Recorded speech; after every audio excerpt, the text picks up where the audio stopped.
When we think about healthcare, our minds usually jump straight to the obvious stuff, right? Doctors, nurses, medicine, fancy hospital equipment. But what if one of the biggest roadblocks to getting well has nothing to do with any of that? What if the real problem is just getting there? So, that brings us to the big question we're tackling today. Should we start thinking of the ride to the doctor not just as a logistical pain, but as an actual, critical part of the cure itself? Because, and this is huge, the data shows that when you have a coordinated, reliable way to get patients to their appointments, you can slash no-shows by up to a whopping 50%. That's a massive number, and it tells you there's a giant, often invisible problem hiding in plain sight. I'm your host, and in this explainer, we're going to unpack this hidden hurdle.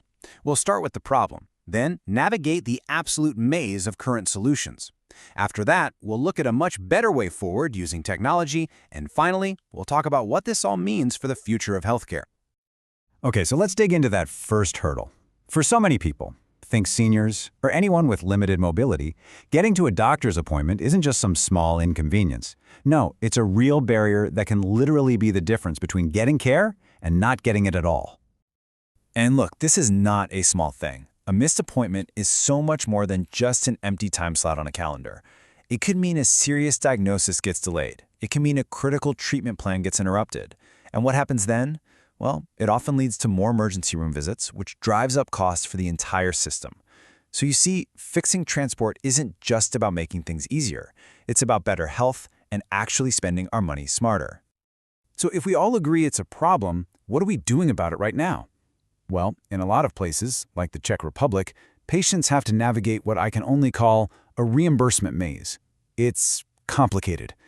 Let's walk through how it usually works. Okay, so check out the bureaucracy here. To get a ride paid for by public health insurance, first, your doctor has to officially sign off that your health prevents you from traveling normally. Then, you get this super specific form, which, by the way, is only good for 10 rides. And here's the real kicker.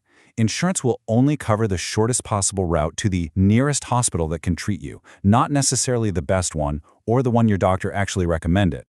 And just to make it even more confusing, that whole system runs alongside a totally separate social benefit for mobility. The health insurance reimbursement? That's for a specific doctor-prescribed trip, and it's buried in paperwork. The social benefit? That's just general financial help. You don't even have to prove how you spent it. So what you end up with are these two completely separate systems, built for different reasons, that create a tangled, confusing mess for the very people who just need a simple ride. All this fragmentation, it really points to a much bigger problem. There's a link missing in the chain of care. In the United States, there's actually a pretty well-established system for this. But in Europe, it's mostly absent. So why is that?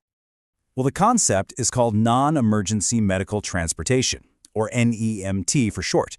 And it's pretty much exactly what it sounds like. It's a planned, coordinated ride service for patients who can't just hop on a bus, but don't need a full-blown ambulance. It's that perfect bridge filling the gap in between. And you can really see the different philosophies at play here. In the US, insurers like Medicaid are often the ones footing the bill for NEMT. Why? Because they've done the math and realized it's cheaper than paying for an emergency room visit later. It's a business decision. But in the emerging models in the Czech Republic, the funding's more of a patchwork. You've got cities, private companies, and patients all chipping in. It just shows a different idea of whose responsibility this really is. So why don't we see more of this in Europe? Well, it boils down to a few key reasons.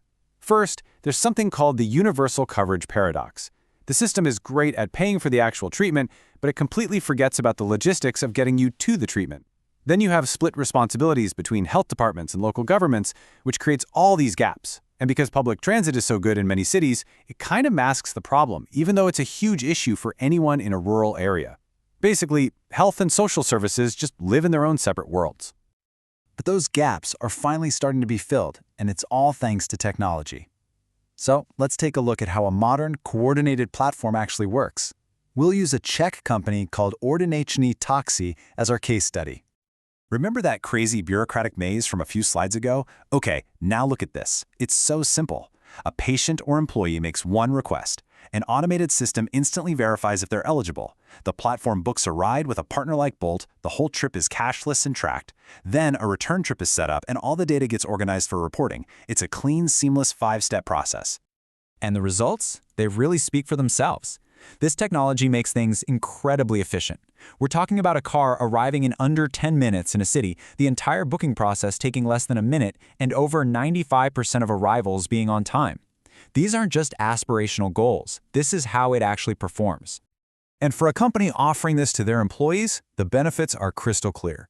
You go from messy, ad hoc reimbursements to a structured system with costs you can actually predict. You get transparent reports, which HR loves. And, most importantly, you cut down on absenteeism because your employees no longer have to burn half a day just to get to and from a doctor's visit. So you see, solving this transport problem isn't just about making things run smoother.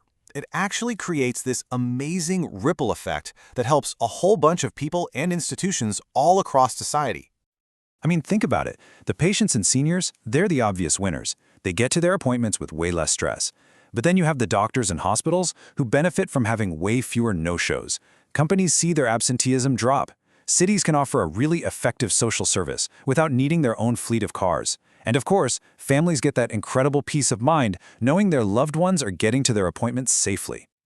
Now, this quote right here, this really gets to the secret sauce of how this all works so well. This isn't just another taxi app. Its real genius is its ability to understand and weave together three totally different worlds of law: transport, social services, and municipal rules. It builds the bridge between all those silos we talked about. And all of that brings us to the future. What does this mean for the big picture of healthcare? Well, it's forcing us to completely rethink the role of something as simple as logistics in keeping people healthy.